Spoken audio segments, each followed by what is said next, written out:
quiet weather conditions overall, maybe a couple of spotty, isolated sprinkles or shower, but that's about it. As you can see there behind me, things could not look any nicer than they are right now. But again, we're tracking a little bit of some light shower activity in some locations, but that's about it. Definitely not a washout or anything like that by any means.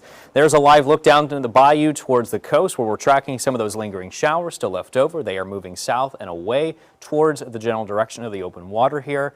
And then on the North Shore, we had a little bit of some showers in central St. Tammany Parish here earlier today, and a couple of light showers in both Pearl River and Hancock County, Mississippi. It looks like they're still ongoing near Poplarville and I-59, but that's about it here. A lot of us, though, still pretty dry and sunny. A couple of lingering showers that may continue through the evening hours should diminish by 8 p.m. this evening, and then we got leftover clouds there, mostly clear skies I'm going with as we head into overnight through early tomorrow morning. Let's fast forward into tomorrow afternoon. We got some increasing clouds a little bit coming in, and this is actually from a cold front that's forecast to move in here by mid to late this week. I'll show you that here in a second, but out ahead of it, not only the clouds, but we could see some showers here for tomorrow afternoon through the evening hours as that continues to move south along with that front. And then by early Thursday morning, I'm going with some clouds, but the showers then should clear out. Clouds will continue to only move in, though, as we go through Thursday morning. But once that front clears the area, we're looking a lot sunnier here. I'm going with a lot of sunny conditions here coming up behind that front. So speaking of the front, there it is,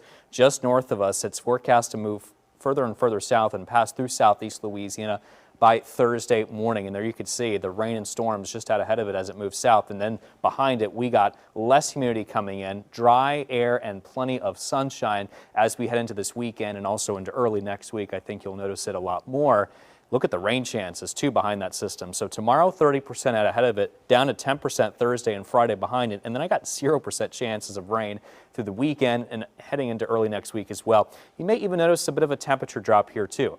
I know you'll definitely notice a humidity drop. Temperatures going from the 90s tomorrow and Thursday down to the mid-80s Friday, Saturday, and Sunday. And that trend looks to continue heading into early next week, too. I got highs only around 85 to 86 Monday and Tuesday. There is a weak disturbance in the tropics near the Yucatan Peninsula of Mexico, forecast to emerge in the southwest Gulf here in about a day or so. National Hurricane Center only going with a low 10% chance of development. We're not worried about that. But here's a new tropical storm, though, in the Atlantic, and this is Tropical Storm Jerry. This is forecast from the National Hurricane Center to continue moving towards the westerly direction, right now at 23 miles an hour, pretty quickly. Winds currently sustained at 50 miles an hour. There's the forecast track.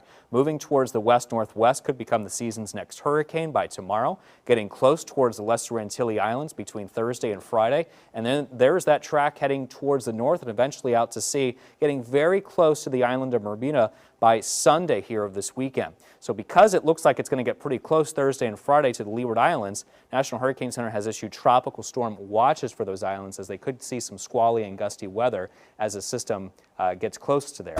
That's your WDSU First Warning 7-day forecast. Again, there's a slight chance of showers and a couple of thunderstorms heading into the day tomorrow, but I do have a mix of sun and clouds starting Thursday, highs around 90, and then temperatures dropping to 85 degrees on Friday. The weekend looks great, mix of sun and clouds again, highs around 84 degrees, and I do have mostly sunny days heading into early next week, Monday and Tuesday, with highs around 85 to 86, lows 60s and 70s, but North Shore lows could even drop to the upper 50s on Sunday and Monday morning.